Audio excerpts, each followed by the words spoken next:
നമസ്കാരം. ഈ അടുത്തിടെ ഉദ്ഘാടനം കഴിഞ്ഞ വിഴിഞ്ഞം തുറമുഖത്തിൻ്റെ മുല്ലൂരിൽ നിന്നുള്ള ദൃശ്യമാണ് നിങ്ങളിപ്പോൾ കണ്ടുകൊണ്ടിരിക്കുന്നത്.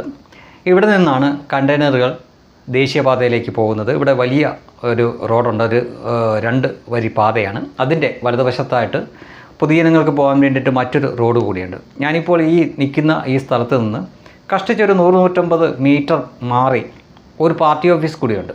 അതായത് ഈ വിഴിഞ്ഞം ഈ ഹാർബറിലേക്ക് പോകുന്ന, ഈ തുറമുഖത്തിലേക്ക് പോകുന്ന ഈ വഴിക്ക് ഒരൊറ്റ പാർട്ടി ഓഫീസ് മാത്രമേ ഉള്ളൂ. അപ്പോൾ ചിലരൊക്കെ വിചാരിക്കും CPM-ൻ്റെ ആയിരിക്കും ആ പാർട്ടി ഓഫീസ് എന്ന് വിചാരിക്കും. അല്ല, CPM-ൻ്റെ പാർട്ടി ഓഫീസ് അല്ല, അത് BJP-യുടെ പാർട്ടി ഓഫീസാണ്, മുല്ലൂർ പാർട്ടി ഓഫീസാണ്.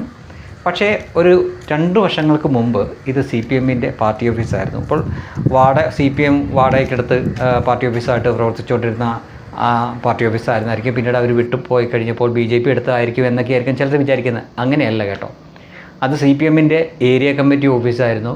ആ ഏരിയ കമ്മിറ്റിയിലെ അംഗങ്ങളടക്കം ഒന്നടങ്കം അവിടുത്തെ പ്രദേശവാസികളടക്കം എല്ലാവരും കൂടെ BJP-ക്കാരായതാണ്. അങ്ങനെ CPM-ൻ്റെ പാർട്ടി ഓഫീസായിരുന്ന ആ കെട്ടിടമടക്കം BJP-ക്ക് സ്വന്തമായി. ഇപ്പോൾ നിലവിൽ ഈ വിഴിഞ്ഞം തുറമുഖത്തേക്ക് പോകുന്ന ഈ വഴിയിൽ ഒരൊറ്റ പാർട്ടി ഓഫീസ് മാത്രമേ ഉള്ളൂ. അതിപ്പോൾ BJP-യുടെ സ്വന്തമായിരിക്കുകയാണ്. ആ പാർട്ടി ഓഫീസ് മാത്രമല്ല, അതിലെ അംഗങ്ങളും അതിലെ ഉത്തരവാദിത്തപ്പെട്ട, അതായത് ഏരിയ കമ്മിറ്റി സെക്രട്ടറിയും പ്രസിഡൻറ്റും പിന്നെ മറ്റംഗങ്ങളും എല്ലാവരും കൂടെ ഒരാൾ പോലും ഇല്ലാതെ എല്ലാവരും കൂടെ BJP ആവുകയും അതിൻ്റെ ചുവരുകളിൽ കാറൽ മാർക്സും ലെനിനും സ്റ്റാലിനും അതേപോലെ തന്നെ ചെഗുവേരയുമൊക്കെ നിറഞ്ഞിരുന്ന അതിൻ്റെ ഭിത്തിയിലൊക്കെ ഇപ്പോൾ നരേന്ദ്രമോദിയും താമര ചിഹ്നവും മറ്റുമൊക്കെയാണ്. കൊടി പോലും അവിടെ കാണാനില്ല. ശരിക്കും ആ പ്രദേശത്തെ ആളുകൾ ഒന്നടങ്കമാണ് BJP-യിലേക്ക് പോയത്. അതായത് CPM-ൻ്റെ ഇപ്പോഴുള്ള നയവ്യത്യാസവും അതിൻ്റെ പോക്കും ഒന്നും ശരിയല്ല എന്ന് കണ്ട് പിന്നെ പ്രാദേശികമായിട്ടുള്ള ചില പ്രശ്നങ്ങളൊക്കെ ഉണ്ടായിരുന്നു. അവരുടെ കൂടെ BJP-ക്കാരാണ് നിന്നത് എന്ന കാരണമൊക്കെ പറഞ്ഞിട്ടാണ് ആ പ്രദേശവാസികൾ ഒന്നടങ്കം BJP-യിലേക്ക് പോയത്.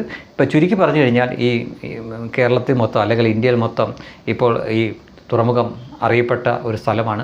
ആ തുറമുഖത്തേക്ക് പോകുന്ന കണ്ടെയ്നറുകളും മറ്റുമൊക്കെ പോകുന്ന ആ റോഡിൻ്റെ തൊട്ടടുത്തായിട്ടുള്ള ഈ പൊതുജനങ്ങൾക്ക് ഉപയോഗിക്കുന്ന ഒരു റോഡുണ്ട്. അതിൻ്റെ സൈഡിലായിട്ട് ഒരേ ഒരു പാർട്ടി ഓഫീസ് മാത്രമേ ഉള്ളൂ. അതിന്ന് രാജ്യം ഭരിക്കുന്ന BJP-യുടെ സ്വന്തമായി മാറിയിരിക്കുകയാണ്.